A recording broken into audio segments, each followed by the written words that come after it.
6. Daisy comes to tea. It was nearly 2 o'clock in the morning when I got home. For a moment I thought my house was on fire. Then I saw that all the lights were on in Gatsby's house, but everything was silent. There was no music and no happy laughter. As I stood there, Gatsby walked across the lawn towards me. "I thought it was a party," I said. "No, I'm all alone, old sport. Why not come for a drive in my car?" "It's too late." "Well, what about a swim? I haven't used the pool all summer." "I've got to go to bed," I said. "All right, old sport." But Gatsby did not move. I knew what he wanted to ask me. "I've had a talk with Miss Baker," I said. "I'll phone Daisy tomorrow. What day would be best?" "I don't want to put you to any trouble," Gatsby began quickly. "How about the day after tomorrow?" "Fine," Gatsby said. "I must get the grass cut, get a few flowers. We must have everything right, old sport." When the day of the tea came, it was pouring with rain. Gatsby had sent a man to cut my lawn. At 2 o'clock, Gatsby sent over enough flowers to fill every room in my little house. An hour later, Gatsby himself arrived. He was wearing a white suit, silver shirt, and gold tie. He looked pale and tired. Gatsby sat down and tried to read, but he looked up at every sound. Suddenly he stood up and said, "I'm going home. Nobody's coming." "Don't be silly," I said. "It's only 2 minutes to 4. So Gatsby sat down again, and at that moment we both heard the sound of a car.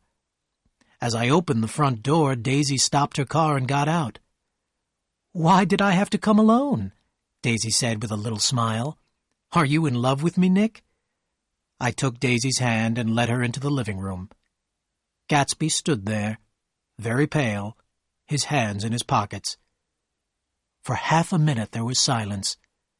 Then Daisy gave a little laugh and said, "I'm so very glad to see you again, Jay. It's been a long time." 5 years next November," said Gatsby, staring at Daisy. I went into the kitchen to get the tea. After a few minutes, Gatsby came after me and closed the door. "This is a terrible mistake," he said. "It's too late, old sport, too late." "Nonsense. Go back and talk to her. You're both shy, that's all." I decided to leave them alone for half an hour. I went to the window. The rain had stopped now, and the sun was shining. When I took in the tea, I made a lot of noise, but I don't think they heard a sound. Daisy and Gatsby were both sitting on the couch. There were tears on Daisy's face, but she was smiling. Gatsby's face was shining with joy. Their happiness filled the room. "Oh, hello, old sport," Gatsby said, as if he hadn't seen me for years.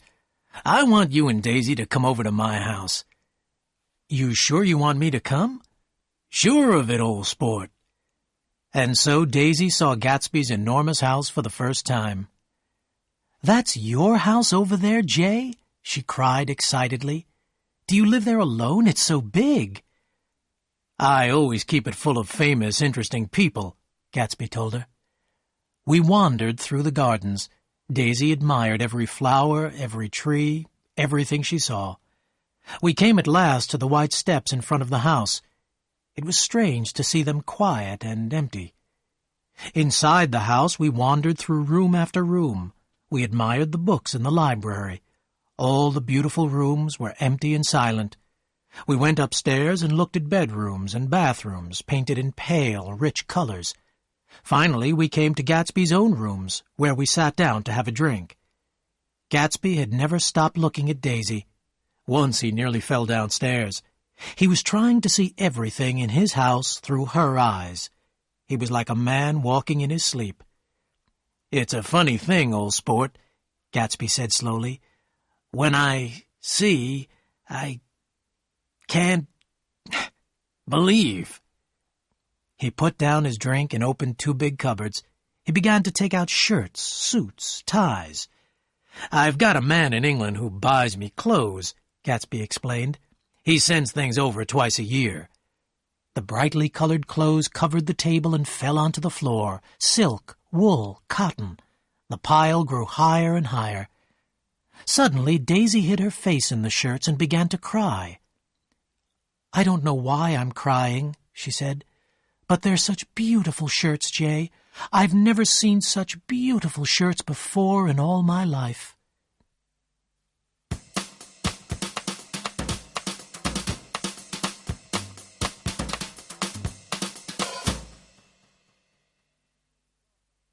It was getting darker now, and the rain had started again. Daisy and Gatsby stood together, looking out of the window. I began to walk round the room in the half-darkness. On Gatsby's desk was a photograph of a tough-looking old man. The man was dressed in sailing clothes. "Who's this?" I asked Gatsby. "Well, that's Mr. Dan Cody, old sport. He used to be my best friend years ago. He's dead now. Dan Cody had a big yacht, and we sailed around together for nearly 5 years. He was like a father to me." This was one of the few things that Gatsby told me about himself that was really true. But I did not know that then. I was going to ask Gatsby more about Mr. Cody, but Daisy suddenly cried out, "Come back here, Jay, quick!" In the west, pink and golden clouds had formed over the sea. "Look at that," Daisy said softly to Gatsby. "I'd like to put you in one of those clouds and push you around in it." I tried to go then, but they wouldn't let me. "I know what we'll do," Gatsby said. "We'll have Klingspringer play the piano." Gatsby found Klingspringer. He was a young man who lived in the house. In the music room, Gatsby turned on a lamp beside the piano. He lit Daisy's cigarette with a shaking hand. They sat down together on a couch, away from the light. Klingspringer sat down at the piano and began to play. "In the morning, in the evening, ain't we got fun?" he sang softly. When I went over to say goodbye to Gatsby, he had a look of surprise on his face. Gatsby had dreamed of Daisy for almost 5 years.